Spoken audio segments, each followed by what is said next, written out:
اور یاد رکھو حرام کی دو قسمیں ہیں. ایک ہوتا ہے اکل الحرام, جو چیز حرام تھی اس کا کھانا, جیسے سور ہے, کتا ہے, بلی ہے, یہ چیز ہی حرام ہے چاہے حلال پیسوں سے خریدو. اور ایک ہوتا ہے الاکل الحرام, چیز حرام نہیں ہے, اس کا کھانا کیا ہے, حرام ہے. آپ کے لیے اس کا کھانا حرام ہے.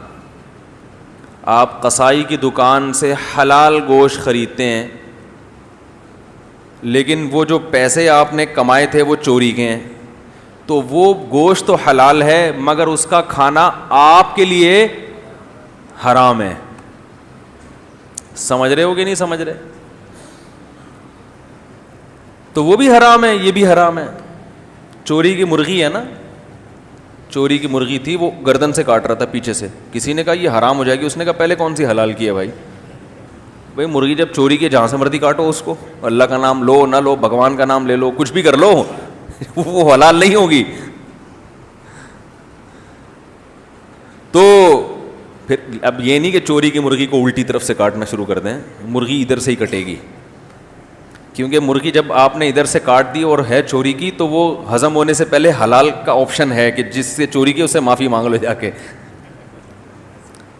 بعض لوگ ہمارے ادھر فرمایا کرتے تھے کھاتے حرام ہیں ہگتے حلال ہیں. کھاتے حرام ہیں, معذرت تھوڑا سا فحش جملہ ہے لیکن یہ لطیفہ اس کے بغیر تو نہیں بنے گا نا.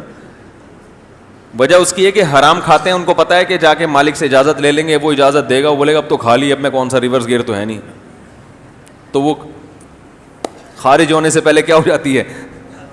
ایسی ہوشیاری بھی ہے ہمارے ملک میں الحمدللہ. بہنوں کی وراثت کھا جاتے ہیں, پھر بعد میں معاف کرا لیتے ہیں. وہ مجبور ہو کے معاف کرتی ہے, اب کھا ہی لیا تو پیٹ سے تھوڑی نکلواؤں گی اس کے, لیکن یہ دل کی معافی نہیں ہوتی, یہ نکلنے سے پہلے بھی حلال نہیں ہوتی.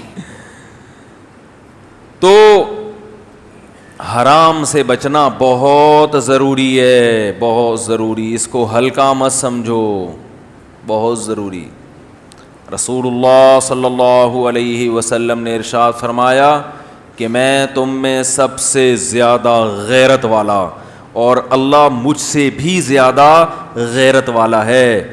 اور اللہ کو اس وقت سب سے زیادہ غیرت آتی ہے کہ اللہ نے کسی چیز کو حرام کہہ دیا اور انسان کے قدم اسی کی طرف جا رہے ہیں. ناٹ الاؤڈ ہے, پرمیشن نہیں ہے اس کی, پھر بھی آپ وہ کام کر رہے ہو, غضب آتا ہے اللہ کو.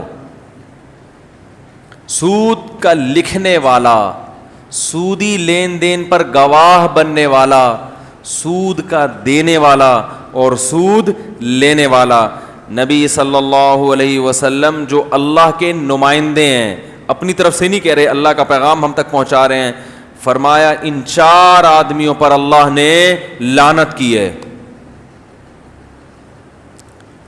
جو عمل لعنتی ہے اس عمل کے بدلے میں ملنے والی انکم بھی کیا ہوگی, بول دے گی یوں نہیں بھائی, بھی لعنت, حرام.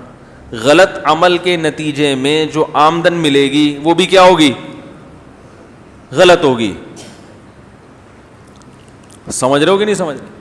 لیکن آج کل مسئلہ یہ ہے کہ لوگ ایک اصول سن کے پھر خود ہی مفتی بن کے ہر ایک پر حرام ہونے کا فتویٰ لگاتے رہتے ہیں, ٹھوکتے رہتے ہیں.